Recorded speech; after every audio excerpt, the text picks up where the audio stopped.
Ini para tamu kanan kiri ini emang nggak ada namanya nengok ke kita. Itu pandangan lurus ke depan itu. Tapi saya perhatiin ini muka para tamu ini nggak ada yang pucat atau seperti apa, Mang. Dia diem, cuman kayak biasa kayak kita begini. Kita mau salaman itu nggak ada yang mau salaman, Mang. Hanya Doni yang disalami. Biasa gini pas Nah bilang sah, itu yang dibilang sah itu hanya di dalam satu ruangan itu, Mang. Gak ada yang bilang ngomong sah atau apa, nggak ada, diem. Dan gamelan itu tetap aja berjalan. Dari pertama saya datang itu sampai akad nikah mulai itu pun masih terus gamelan itu berjalan. Pak tolongin Pak, teman saya Pak, ini kenapa ini? Itu nggak ada tanggapannya, Mang.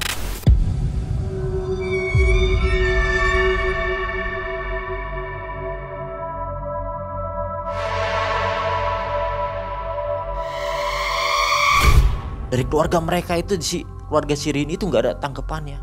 Sampai si penghulu pun itu diem semua. Nggak ada yang berwajah panik atau nggak ada, Mang. Gelisah gitu? Nggak ada. Itu malah mukanya para pucat semua, Mang. Nah sampai tempat pemakaman umum itu saya ngeliat lagi, Mang. Cuman yang saya ngeliat itu beda. Yang pertama itu dia kuntilanak ini berbaju putih, tapi ini beda warna merah. Kata saya ada apa lagi ini, saya bilang. Cuma saya nggak mau ngasih tahu si Doni sama si Rido.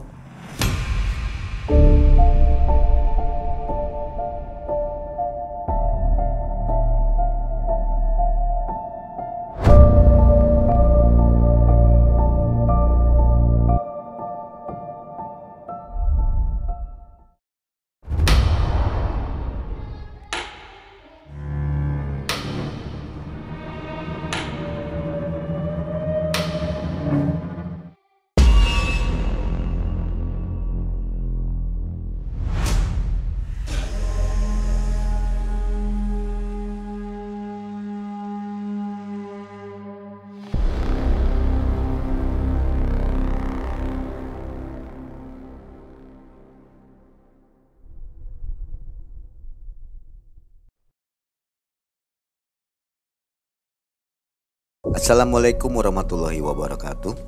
Apa kabar Sobat MM? Senang sekali hari ini kita berjumpa di kisah nyata Malam Mencekam. Hari ini sudah ada di depan Anda, namanya Mas Felix. Tentu saja Mas Felix akan berkisah tentang pengalamannya di tahun 2016. Waktu itu Mas Felix pergi mengantarkan sahabatnya yang akan melakukan akad nikah. Ternyata apa sobat? Ini menikah dengan makhluk halus. Ini seru ceritanya. Jangan sampai di skip sampai akhir video ya. Baik, kita kenalan dulu ke Mas Felix. Apa kabar Mas Felix? Alhamdulillah baik, Mang. Terima kasih ya sudah mau berkisah di Malam Mencekam nih. Ini Mas Felix kegiatannya apa sehari-hari? Itu kegiatan biasa wirausaha. Wirausaha ya. Apa di bidang apa nih? Di bidang bulog. Beras berarti ya. Oke, sembako ya. Sembako. Baik, luar biasa sekali. Nah, sebelum masuk ke kisah seperti biasa MM memberikan oleh-oleh kenang-kenangan untuk Mas Felix. Terima kasih banyak ini, Mang. Ya, nanti dipakai ya. Siap, Mang. Selain ini juga ada oleh-oleh lainnya. Siap. Ini tanda bahwa Mas Felix sudah berkisah di Malam Mencekam. Terima kasih banyak. Sama-sama. Sobat MM, saatnya kita mendengarkan kisah dari Mas Felix di tahun 2016. Ini kisahnya. Jadi begini, Mang. Saya punya teman di tahun 2016 ini, yaitu Doni. Kita lagi ngobrol biasa bertiga, Mang, sama Rido. Nah, ini tiba-tiba ini si Doni ini WhatsApp saya dengan cara nggak langsung tanpa sepengetahuan si Rido, Mang.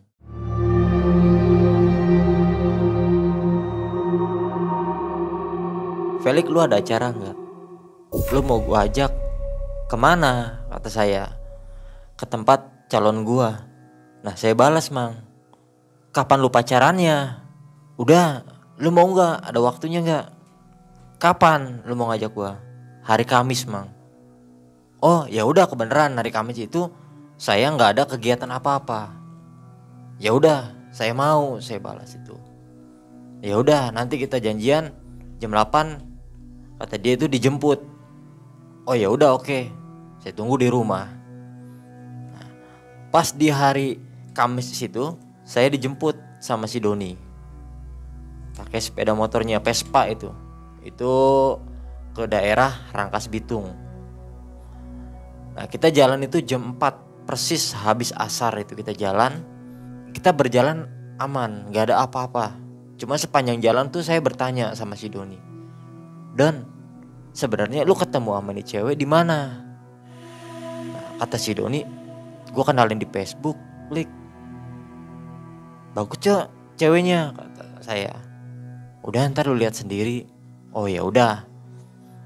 Jalan, akhirnya sampailah di stasiun Rangkas Bitung itu. Jarak itu dari rumah sampai di stasiun Rangkas Bitung itu sekitar 2 jam, Mang. Nah, sebelum sampai rumahnya itu, Mang, saya ngelewatin rel dulu, rel stasiun itu. Nah, dari rel stasiun itu gak jauh, jarak ada 100 meter, itu kita ngelewatin pematang sawah.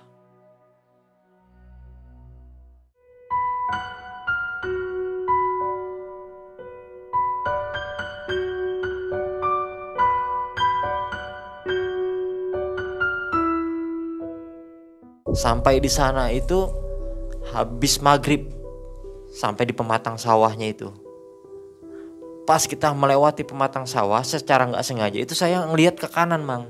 Nengok ke kanan, kok ada namanya itu orang-orangan sawah. Tapi saya aneh, bingung.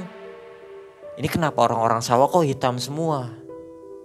Nah, saya liatin terus sepanjang jalan, kok itu orang-orang sawah itu ngikut, Mang. Saya berjalan ke depan tuh minggir. Nah, sebelum sampai di pojokan pas sehabisnya pematang sawah itu, Mang, saya negor Doni. "Don," akhirnya berhentilah Doni dengan sepeda motornya itu kan. "Iya kenapa, Lik?" "Enggak, gue mau nanya, coba lu tengok ke kanan. Itu orang-orang sawah apa bukan?" Nah, si Doni nengok, Mang, ke kanan tuh. Ditengok, "Iya, Lik, itu orang-orang sawah. Kenapa emang? Kok aneh ya? Orang-orang sawah kok bisa jalan, Don?" "Ah, mana ada orang-orang sawah bisa jalan," kata si Doni itu, Mang. "Coba," kata saya, "kalau lu gak percaya, lu liatin sambil jalan kita pelan-pelan." Nah, akhirnya kita jalan pelan-pelan sambil ngeliatin. Iya, Lik, kok orang-orang sawah jalan?" Nah, gue bilang juga apa? "Lu bener gak ini rumahnya? Lu pernah kesini?" "Gue belum pernah kesini, cuman gue udah tau alamatnya, ini bener," kata si Doni itu. "Oh ya udahlah lupain aja tuh orang-orang sawah, kita jalan terus." Jalan. Akhirnya dari pematang sawah itu ada jarak sekitar 150 meteran, Mang. Kita memasuki kawasan namanya itu TPU, Mang. Itu jam sekitar setengah 8 kurang itu kita masuki pemakaman. Itu sepanjang jalan kita jalan aja sambil berbincang ria itu, ketawa-ketawa. Nah, secara nggak sengaja itu di pertengahan sampai di TPU itu saya nengok ke atas, Mang. Itu melihat namanya sesosok kuntilanak. Cuman sengaja saya nggak memberitahu si Doni. Saya tahu kan si Doni ini takut, Mang. Daripada dia kenapa-napa, akhirnya udah saya diem. Ya udah jalan lagi. Pas habis keluar dari pemakaman, itu ada jarak 100 meter lah ke rumahnya itu. Itu aneh saya ngerasa di situ, Mang. Dan saya bertanya lagi sama di Doni, "Ini bener gak jalannya? Kok ngelewatin TPU, ngelewatin pematang sawah kayak begini?" "Iya udah, Lik, lu diem aja udah, ikutin gua," kata dia tuh. Oh ya udahlah. Akhirnya saya diem, gak jauh itu akhirnya sampailah hampir di halaman, Mang, halaman rumahnya dia. Cuman sebelum halamannya rumah itu ada namanya pohon bambu itu melingkar, Mang, nutupin kayak gerbang begitu. Kok begini pohon bambu? Sepikiran saya biasanya kalau namanya pohon bambu melengkung gitu kan ada sesuatu, Mang. Cuman saya nggak mau berani berkata banyak sama si Doni. Akhirnya kita masuk. Nah, akhirnya sampailah di depan rumahnya si calonnya ini namanya Rini. Diketok lah rumahnya ini. Tok, tok, tok. Pertama ketokan gak ada yang keluar. Kedua ketokan gak ada yang keluar. Dan ketiganya ketokan itu baru keluarlah bapaknya, orang tuanya itu. Keluar dengan jawab Waalaikumsalam. Tapi anehnya emang dia salaman sama Doni tapi sama saya gak mau salaman. Di situ saya bingung lagi. Banyak pertanyaan di otak saya ini, banyak pertanyaan. Ada apa sebenarnya ini? Tapi saya nggak menggubris semua itu, Mang. Akhirnya ya udah, kita dipersilakan masuk. Kita masuk seperti biasa tuh, Mang. Kalau kita bertamu biasanya kan langsung diseguin air itu. Nah, si bapak itu langsung manggil si ibunya. Bu, nih ada anak Doni. Coba tolong bikinin air, kopi atau teh. Cuman gak ada sautan, Mang, si ibunya. Nah, tiba-tiba itu ibunya keluar. Bawa air itu dengan pakaian itu kebaya, ada pakai kerudung. Cuman kerudung sama kebayanya itu zaman dulu. Pas dia naro itu, cuman anehnya lagi si ibu itu, Mang, gak nengok kemana-mana. Dia duduk diem aja, langsung naro, gak nawarin gak apa, langsung balik lagi. Akhirnya kita diminum segelas kopinya itu, si bapaknya langsung bertanya sama si Doni. Nah Doni, kamu siap gak nikah dengan anak saya si Rini? Rininya gak ada, Mang. Rininya belum keluar, Rininya masih di dalam.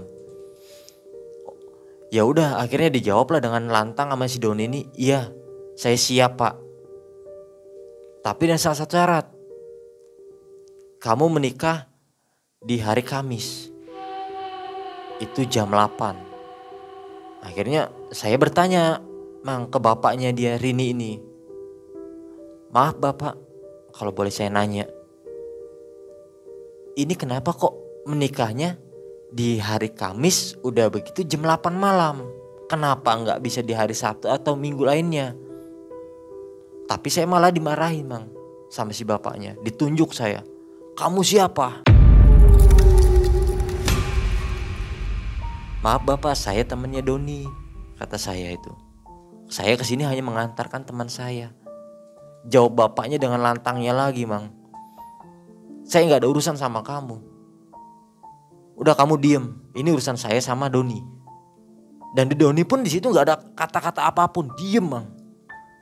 Tanpa ada pembelaan ke saya itu gak ada. Akhirnya ya udah Pak, maaf. Saya bilang kalau emang ada pertanyaan saya ada yang memang tidak enakan di bapaknya.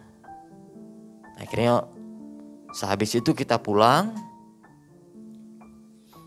Pulang itu dengan lewatin pemakaman tadi itu, Man, itu ada yang ganjil lagi.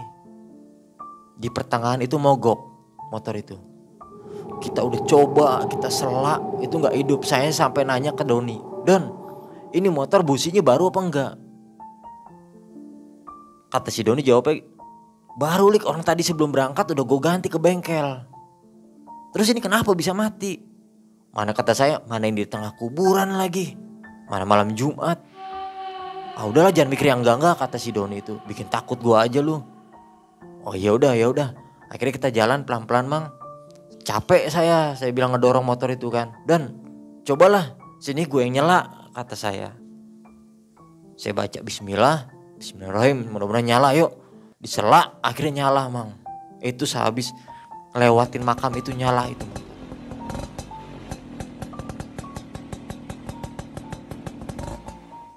Akhirnya kita pulang.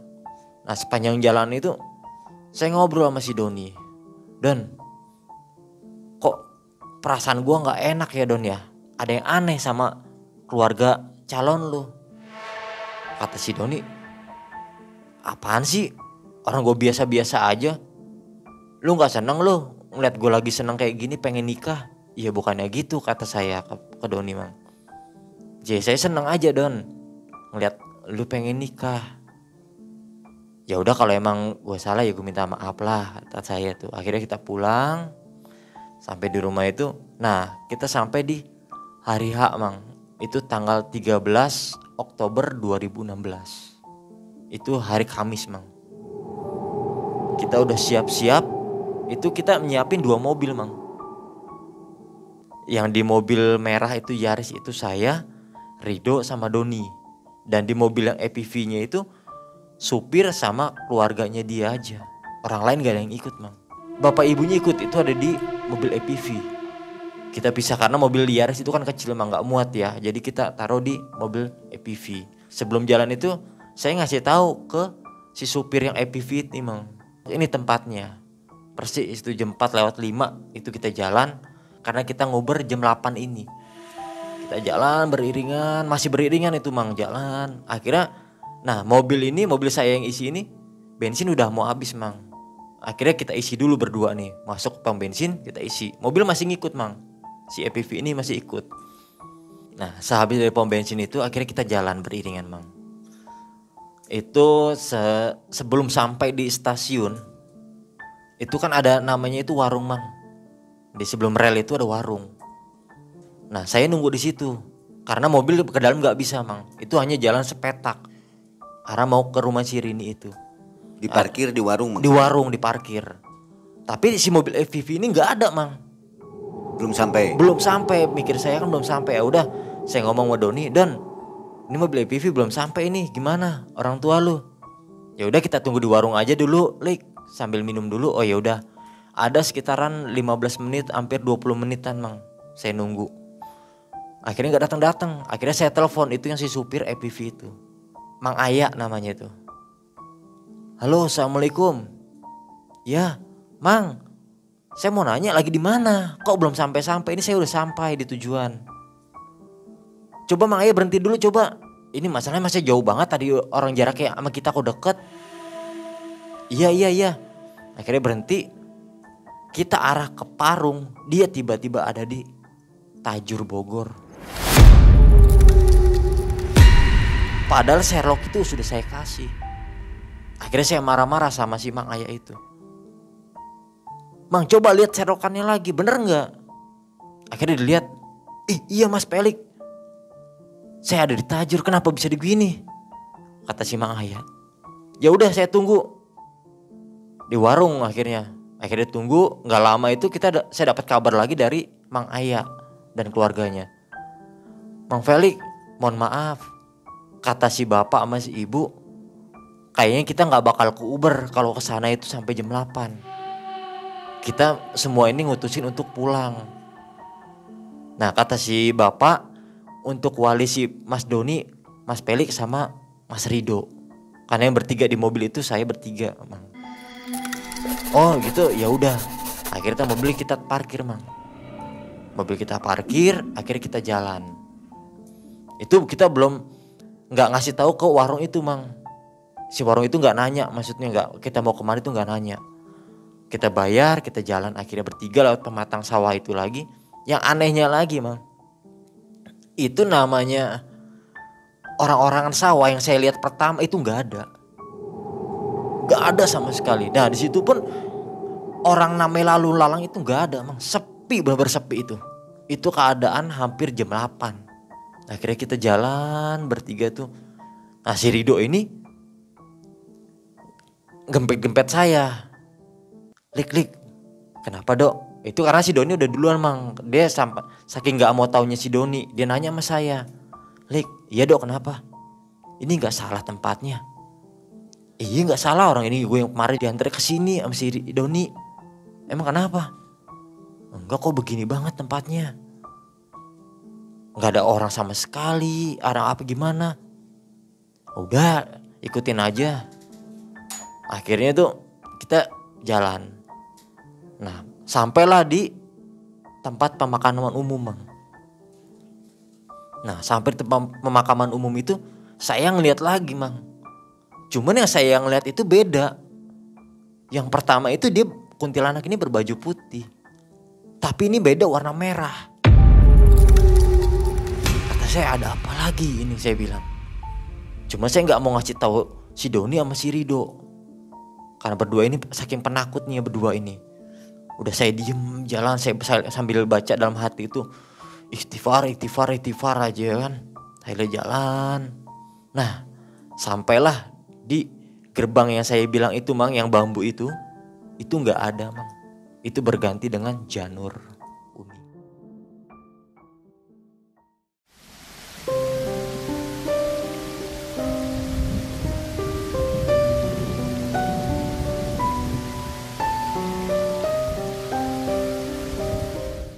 Dan anehnya lagi, itu nggak ada pemukiman, tapi di situ tamu itu banyak, Bang. Itu juga udah ada prasmanan, ada gamelannya. Kita jalan, itu yang anehnya lagi tuh, yang bikin saya penasaran itu ada apa? Ini para tamu kanan kiri ini, Bang, nggak ada namanya nengok ke kita. Itu pandangan lurus ke depan itu. Tapi saya perhatiin ini muka para tamu ini gak ada yang pucat atau seperti apa, Mang. Dia diem, cuman kayak biasa kayak kita begini, diem dia. Akhirnya udahlah, mungkin emang orang-orang sini pada seperti ini kali, saya bilang dalam hati. Akhirnya kita jalan. Nah, ketemulah sama si orang tua ini. Rini, bapaknya sama ibunya. Itu. Nah, cuman yang anehnya lagi, Mang, si bapak sama ibunya ini persis mirip bajunya itu sama pertama saya ketemu. Gak ada yang berubah. Yang beda hanya Rini. Itu dengan gaun pengantinnya berbaju ungu. Nah, akhirnya kita datang sampai persis sama juga. Kita mau salaman itu gak ada yang mau salaman. Hanya Doni yang disalami. Si Rido sampai bertanya sama saya, Felix, salah gue apa sih? Gue baru datang ke sini mau salaman aja kagak ada yang mau salaman. Udah, kata saya, diam aja, nggak usah banyak pertanyaan. Sama si Rini juga nggak mau salaman. Sama si Rini juga nggak mau salaman. Nah, akhirnya kita dipersilakan masuk ke rumahnya. Nah, pas sampai masuk ke ruang tamunya itu, Mang, itu udah ada semua. Namanya wali, penghulu, sama meja untuk akad nikah itu udah ada, Mang. Semuanya. Akhirnya kita duduk di situ. Itu persis bacaannya ya seperti kayak orang nikah biasa, Mang. Ada ayat-ayat suci? Ayat-ayat suci itu nggak ada. Cuman dia hanya bacaan bahasa Sunda gitu lah. Cuman bahasa Indonesia dia. Bukan bahasa Arab seperti kayak Al-Quran, itu nggak ada. Biasa gini pas Nabi bilang sah. Itu yang dibilang sah itu hanya di dalam satu ruangan itu, Mang. Itu tamu yang di luar tuh nggak ada yang sah. Gak ada yang bilang ngomong sah atau apa, nggak ada, diem. Dan gamelan itu tetap aja berjalan. Dari pertama saya datang itu sampai akad nikah mulai itu pun masih terus gamelan itu berjalan. Nah, akhirnya kita bilang alhamdulillah, saya bilang udah sah. Nah, si Doni ini secara nggak langsung ini dikasih segelas air putih, Mang, sama bapaknya. Nah, Doni, ini diminum dulu airnya. Saya bilang, kok saya nikah nggak seperti ini dikasih air? Wah, mungkin pikiran saya adat sini kali dikasih air putih. Udah kata saya, Don, itu diminum dikasih air. Akhirnya diminum, Pak, sama si Doni. Dok, secara nggak langsung habis diminum dia langsung kejang. Seperti orang ayan. Nah, di situ kita panik, Bang. Saya sama Rido ini panik. Dok, ayo bantuin, gimana ini? Pak, tolongin, Pak. Teman saya, Pak, ini kenapa ini? Itu nggak ada tanggapan, emang.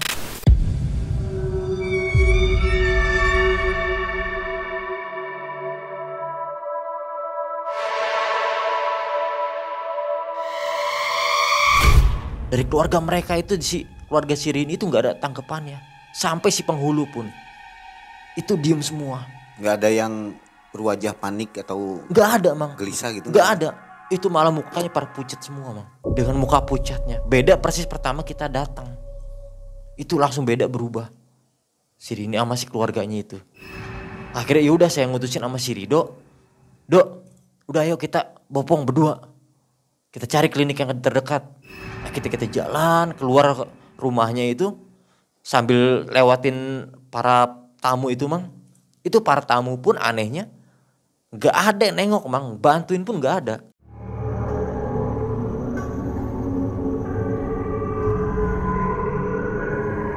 Itu persis sama pertama kali kita datang. Tetap dengan pandangan lurusnya dia. Kata si Rido, udah Lik, gak usah ngurusin yang lain. Udah kita tolongin si Doni, gimana caranya. Nah, kita sepanjang jalan itu sambil ngobrol sama si Doni itu banyak tanya, Mang. Lik, ini kenapa sih kok aneh banget kayak begini sih orang nikah? Gue juga gak tahu, Dok. Gue nikah juga gak seperti ini, kata saya itu. Udah buruan lah. Sambil tergesa-gesanya itu kita jalan buru-buru itu Mang. Langsung kita masukin mobil ke si Doninya ini. Sampai di mobil saya keluar lagi Mang. Nanya sama si teteh warung. Karena saya kan gak tahu untuk daerah situ, untuk kliniknya. Saya nanya sama si teteh, maaf numpang nanya, klinik terdekat di sini di mana? Waduh, dilihat sambil tetehnya itu nggak sengaja ngelihat jam. Wah, jam segini. Wah, mungkin masih buka dalam hatinya si teteh itu. Ini masnya keluar aja, nanti ada perapatan ambil ke kiri, kata dia itu. Ada jarak sekitar 500 meteran. Oh ya udah, terima kasih teh. Saya langsung masuk lagi ke mobil. Saya langsung jalan mobil Mang. Saya gas langsung, cuman gak bisa mobil kencang Mang. Karena jalan, sepanjang jalan itu mobil jalan rusak. Jadi jalannya pelan-pelan. Nah, sepanjang jalan itu kita si Rido ini sambil megangin si Doni. Karena takut kenapa-napa, saya saking gugupnya bawa mobil itu udah hampir kehilangan kendali Mang saya Mang. Sampailah di klinik itu, langsung saya gedor itu klinik. Tolong dok, tolong dok, buka dok, tolong dok, buka dok. Keluarlah penjaga Mang. Itu perempuan masih muda. Nah dia keluar, ada apa Pak? Sus ini tolong sus, teman saya sus. Di mobil sus, kenapa? Ya tolong udah tolong. Saya angkat berdua sama si Rido, saya taruh di tempat tidur rumah sakit klinik itu. Nah akhirnya si suster ini dipanggil lah dokternya Mang, dokter jaganya. Dokter jaga, kenapa Pak ini bisa begini? Nggak tahu dok, teman saya dok sehabis minum air putih kok tiba-tiba begini. Oh ya udah, coba saya cek dulu, kata si dokternya. Nah akhirnya sama si dokter dicek, denyut nadi, jantung apa semua dicek, nggak ada apa-apa Mang, aneh Mang. Sampai si dokter itu bertanya sama kita berdua, ini si pasien punya riwayat penyakit atau enggak? Salah, saya ngomong sama si dokter, dok, setahu saya ini si Doni dari kecil sama saya ini nggak pernah namanya penyakit seperti ini, dan keluarganya pun nggak pernah ada penyakit seperti ini, karena dia teman kecil kita. Aduh ini kenapa ya, kok aneh? Saya periksa denyut nadi aman mas, jantung pun aman semua. Coba si dokter ini malah nyaranin langsung seketika, coba kamu bawa ke orang pinter. Nah si Rido nanya sama saya, Lik, kenapa dibawa ke ruang pinter? Nah saya jawab sama si Rido kan, gue juga gak tahu dok, kenapa harus dibawa ke ruang pinter? Orang si dokter ini nanya, malah ngusulinnya. Saya nanya langsung ke dokternya, dok kenapa? Kok dokter bisa langsung ngusulin saya harus bawa ke orang pinter? Emang teman saya kenapa? Gini mas ya, kata si dokternya, masalahnya beliau ini riwayat nggak punya, saya sudah cek semuanya pun aman. Oh ya udah, akhirnya si Rido langsung ngusul ke saya, udah Lik kita bawa pulang, nanti kita cari orang pintar aja di rumah. Udah akhirnya kita bawa ke mobil itu. Saya nyampe lupa Mang itu bayar ke dokternya. Saya langsung buru-buru saking takut paniknya itu. Akhirnya saya jalan, udah langsung ngegas mobil. Sepanjang jalan saya istighfar sama si Rido itu. Ayo Don, nyebut Don. Lu sehat Don. Saking gugupnya itu Mang. Nah sampai di rumahnya itu sekitaran jam 11:30 malam. Nah gedorlah kita pelan-pelan. Dok, Assalamualaikum kata saya itu. Nah keluarlah adiknya Mang, perempuan. Iya mas, mana mas Doninya? Ada di mobil. Sini dek, mas bilangin, tapi jangan kasih tahu ke orang tua dulu. Dengan gugupnya si adiknya Doni ini ngomong ke saya Mang, ada apa mas? Kok saya nggak boleh ngomong kencang-kencang atau nggak boleh tegang? Ini mas Doni lagi sakit, harus dibawa ke orang pinter. Lah emang kenapa? Coba kamu lihat dulu di mobil. Akhirnya dilihat sama adiknya si Doni ini Mang. Pas dilihat si Doni dalam keadaan kejang begini, teriaklah adiknya. Akhirnya bangunlah orang tuanya itu Mang. Nah sambil teriak Mang, Doni kamu kenapa Don, kamu kenapa? Bapak ibunya itu. Nah saya sama si Rido ini sambil menenangkan Mang, bapak ibunya. Ibu sabar bapak sabar. Sekarang yang terpenting itu kita cari orang pinter.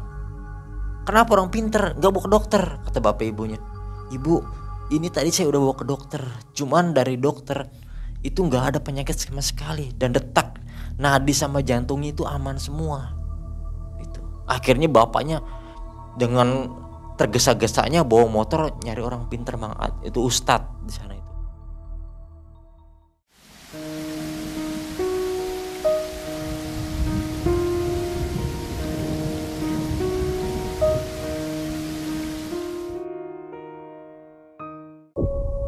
Nah dipanggillah ustadz itu ke rumah, bertanya lagi, ada apa? Kok manggil saya malam-malam seperti ini, tengah malam? Begini Pak Ustadz, saya ceritakan. Jadi tadi kita tuh menghantar Doni, terus sehabis akad dia dikasih air Pak Ustadz sama bapaknya. Lah tiba-tiba seperti ini.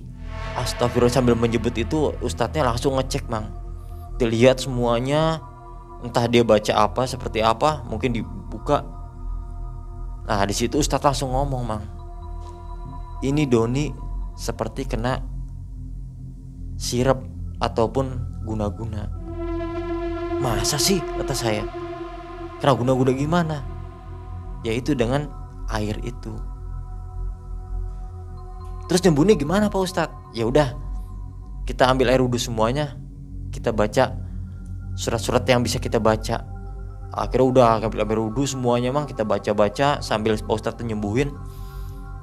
Itu selama 3 hari Mang, gak ada perubahan. Dari pertama kita sampai di rumah itu, si Doni itu sampai 3 hari itu gak ada perubahan. Dan akhirnya teman saya itu sampai kehilangan nyawanya. Di situ semuanya nangis, semuanya sedih, semuanya merasa kehilangan teman kecil kita yang biasa main bareng. Nah sehabis pemakaman itu, kita akhirnya ikut pemakaman Mang, ya kan? Pemakaman, karena saking kita sedihnya itu nggak terjadi apa-apa. Pemakaman Doni itu normal biasa. Nah pas selang sehari adeknya Mang, pas jam 8 lagi kenanya, di hari Jumatnya adeknya kenanya sama persis kayak almarhum. Dia kejang-kejang. Nggak cuman si adeknya ini nggak bertahan lama, nggak kuat seperti Doni, sampai akhirnya beliau meninggal juga. Di situ kita saya sama Prido ini sempat banyak pertanyaan. Ada apa sebenarnya semua ini, dibalik semua ini Mang? Kenapa bisa seperti ini? Kok dari si Doni adeknya itu kok meninggalnya seperti ini? Itu. Akhirnya saya sama si Rido ini punya ide Mang. Dok, apa? Gimana kalau kita kupas tuntas nih masalah ini? Kita cari tahu ada apa ini. Caranya gimana, Lik? Kita datang ke sana lagi. Gua rada-rada takut, Lik. Ntar gua ya minta jangan bayi ya, kayak mati kayak begini juga. Lu percaya aja kayak begituan. Mati hidup ditahan yang di atas, Dok. Ya udahlah. Nah, akhirnya kita cari waktu, Mang. Ya udah, kapan lu liburnya? Liburnya minggu depan. Oh ya udah. Lu bisa nggak, Lik, minggu depan? Saya lihat jadwal. Oh ya udah. Jadwal saya bisa, Mang. Akhirnya sebelum perjalanan di hari Minggu itu kita mau jalan, itu pas di hari Kamis bapaknya si Doni kena seperti itu lagi, Mang. Itu persis jam 8 lagi kenanya. Nah akhirnya beliau meninggal, bapaknya itu langsung disolatin semua segala macam. Malam itu dimakamin. Cuman anehnya pemakaman pas digali itu berisi air, Mang. Jenazah ini belum sampai ke pemakaman. Nah orang pemakaman ini ngasih kabar ke si Pak Ustadz. Pak Ustadz, ini kenapa pemakaman ini kok setiap digali keluar air? Akhirnya Pak Ustadz ini datanglah ke pemakaman. Ditengok, subhanallah kata Pak Ustadz itu sih sama saya, karena saya yang nganter mang itu. Pak Ustadz itu dibacalah astagfirullahaladzim, subhanallah, ini kenapa. Akhirnya gak lama itu Pak Ustadz itu mohon samain di atas mang, berdoa entah apa yang dibaca itu air seketika itu langsung kering, surut. Saya langsung gak percaya itu di mata ini saya sendiri ngelihat itu air surut, benar-benar surut kering. Nah di situ langsung akhirnya telepon ke si Rido, Dok, udah siap belum di sana? Kalau udah siap, udah di sini udah siap semua, tinggal dibawa almarhumnya. Akhirnya jenazah dibawa mang ke sana pemakaman. Akhirnya pemakaman lancar semuanya, kita pulang. Itu nggak ada apa-apa sama sekali mang. Hujan nggak ada, apa nggak ada. Nah sampailah di hari Minggu. Saya pagi itu udah ngebel sama si Rido, Dok lu udah bangun belum? Itu sekitar jam 8. Udah Lik, gue udah bangun. Kenapa? Ayo jadi nggak kita ke Rangkas Bitung? Ngapain ke Rangkas Bitung? Dia pura-pura lupa emang dia nih, karena dia orangnya penakut emang. Berdua sama si almarhum ini penakut. Ya kata kita mau upas tuntas. Oh ya udah, cuman jam 10-an ya atau jam 11-an kita jalan Lik. Soalnya gue mau makan dulu, mandi dulu. Oh ya udah, akhirnya sampailah jam 10 itu mang. Saya dijemput sama mobil sama si Rido itu, pakai mobil lagi. Sepanjang jalan si Rido cerita sama saya mang, Lik, lu yakin nih kita mau ngupas begini lagi? Maksud lu? Iya kita mau ngupas kayak beginian. Nih sekarang percaya nggak percaya Dok, ini teman kita sendiri, sampai adik sama bapaknya pun meninggal semua. Apa lu nggak kasihan? Jawab kata saya tuh, iya sih Lik, gue kasihan, kata si Rido. Ya makanya gue ngajak lu ini, kita cari tahu ada apa sebenarnya. Nah, sepanjang jalan itu kita berbincang-bincang itu sambil ya canda gurau gitu mang sama si Rido itu, ketawa-ketawa untuk ngilangin rasa takutnya si Rido. Sampailah di warung si Teteh itu mang. Kita parkir, kita minum kopi biasa, belum ada pertanyaan mang ke si Teteh kita tuh. Teh, kopi teh biasa, bikin kopi. Nah akhirnya saya nanya mang, beranikan diri ke Teteh. Teh maaf teh, saya mau nanya. Iya kenapa mas? Enggak, Teteh tahu nggak rumah yang di ujung sana, yang dari TPU itu ada sekitaran 100 meter ke depan. Rumah. Ih, mas, setahu Teteh emang nggak ada, kata si Tetehnya itu. Lah, di situ saya kaget sama si Rido. Yang bener Teh, masa nggak ada? Itu kan Teteh tahu kan yang kemarin itu malam Jumat itu saya kesini pakai mobil itu. Iya tahu, itu saya kesana Teh, nganterin teman saya hajatan. Mas, saya ini tinggal di sini itu udah bertahun-tahun, kata si Teteh. Di sana tuh emang nggak ada. Ah, masa sih? Mas, setahu saya di sana itu hanya ada pemakaman keluarga, yaitu 3 makam. 3 makam. Taruh teh. Kalau Teteh bilang 3 makam, itu bapak, ibu sama anak perempuan Teh. Iya mas. Si Rido langsung merinding mang. Lik, apa iya yang kita temuin? Ah, tak dulu, saya bilang, saya masih belum percaya mang di situ. Oh, emang kalau boleh tahu meninggalnya kenapa? Kata saya itu ke Tetehnya. Nah Tetehnya ngejawab, mas, sekeluarga ini kecelakaan, mati di tempat. Innalillahi, kata saya. Itu rencana itu emang si perempuan ini, anaknya ini dia mau nikah, cuma di KUA. Oh begitu, pantesan dalam hati saya. Oh ya gitu. Ya udah Teh, makasih ya Teh ya. Akhirnya saya pamitan mang sama si Teteh. Teh, saya pamit dulu ya. Coba mau ziarah ke makamnya. mau lihat bener atau enggak. Oh ya udah silakan. Itu sambil kita beli kembang Mang di si teteh itu. Ada kembang, dia jual kembang juga Mang. Cuman kembangnya ini ya ala sekadarnya Mang, kembangnya itu dia. Akhirnya yaudah teh, saya beli kembangnya aja. Akhirnya enggak teh, udah kembangnya aja. Ya udah saya beli satu Mang. Oh karena di situ dekat pemakaman. Pemakaman umum itu, iya. Ya udah beli, akhirnya kita pemakaman, jalan tuh sama si Rido. Sepanjang jalan tuh kita banyak pertanyaan lagi Mang sama Rido itu. Dok, masa iya bener orang yang udah mati kayak begini? Iya juga sih Lik, masa iya kayak begini orang udah mati bisa hidup lagi? Saya balikin ke si Rido, lu jangan nanya gua aja nanya lu ke begitu. Tadi gua aja bingung, kata saya itu. Sepanjang jalan kita ribut Bang, masalah si almarhum Rini ini sama keluarganya. Nah sampailah di pemakaman, si Rido ngomong, Lik udahlah jangan cerita gituan, ini udah di kuburan nih gue takut. Saya ngomong sama si Rido kan, Dok siang begini mah gak ada namanya hantu atau seperti apapun. Siapa, itu pun lalu lalang gak ada Mang.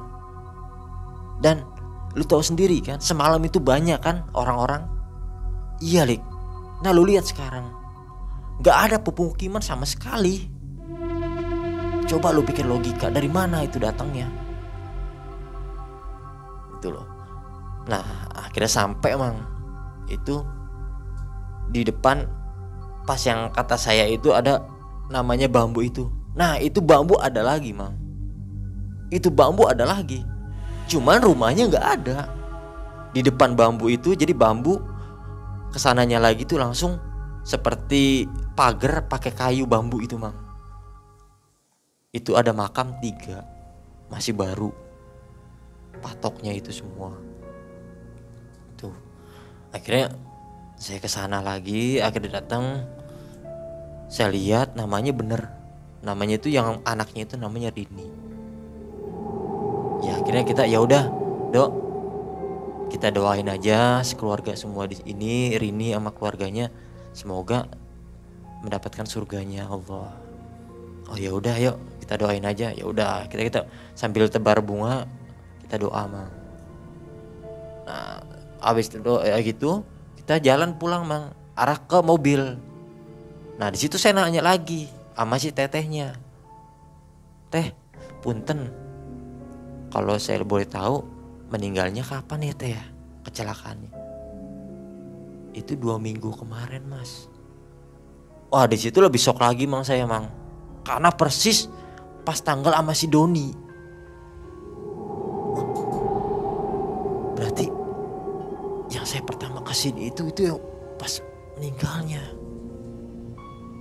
Saya bilang, oh ya udah Teh, dengan rasa udah puas Mang dengan jawaban semuanya, udah puas.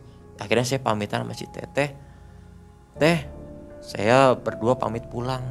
Terima kasih banyak untuk infonya semua. Oh ya udah hati-hati Mas. Akhirnya kita pulang. Nah saya pulang sama si Rido ini nggak ke rumah Mang, ke rumah si Doni untuk memberitahu si ibunya, Bu, benernya di sana itu nggak ada yang namanya rumah ataupun seperti apa ataupun Rini. Terus bener Bu, Doni itu nikah sama Rini. Cuman Rini ini udah dalam keadaan sudah tidak ada, meninggal dunia. Nah akhirnya nyebutlah si ibunya, berarti Doni ini nikah di alam gaib dengan seorang makhluk halus. Setelah kejadian itu nggak ada menghantui Mas Felix? Alhamdulillah tidak ada sama sekali. Mungkin Mas. Dari mimpi pun nggak ada sama sekali. Nggak ada, aman ya? Aman semuanya. Ya. Nah setelah saya mendengar tadi kisahnya, ini ada pesan yang baik untuk kita sampaikan ke penonton. Jadi hati-hati juga kalau berkenalan di media sosial ya. Betul Bang. Sebelum bertatap muka, betul. Kenal lebih lanjut ya, jangan langsung menikah seperti betul kejadian sekali, Doni tadi. Nah. Baik. Nah Sobat MM, sebuah kisah yang patut kita renungkan dan menambah info tentang dunia gaib ya, bahwa dunia gaib itu nyata adanya. Betul. Jadi pertebal iman kita kepada Allah, Allah Subhanahu Subhanahu wa wa taala. Amin. Mungkin sebelum berakhir, Mas Felix, Iya. ada pesan untuk para penonton? Oh, ada, Mang. Jadi untuk pesan yang pertama yaitu untuk almarhum Doninya, semoga beliau ditempatkan di sisi Allahnya Subhanahu wa taala semuanya, dan untuk yang ditinggalkan diberi ketabahan dan kesabaran. Dan untuk semua pemirsa ya, untuk MM ini agar lebih dekat lagi kepada Allah Subhanahu wa taala dan menjalankan semua perintah-perintahnya. Amin. Itu aja, Mang. Ya, terima kasih Mas Felix. Nah, Sobat MM, berakhir sudah kisah dari Mas Felix pada tahun 2016. Dan setelah ngobrol-ngobrol dengan Mas Felix tadi di depan, ternyata Mas Felix masih memiliki kisah horor yang lainnya. Betul. Nanti kalau suka silakan komentar di bawah. Kelak Mas Felix akan mengisahkannya kepada kita semua. Akhirnya Mang Ai dan tim undur diri.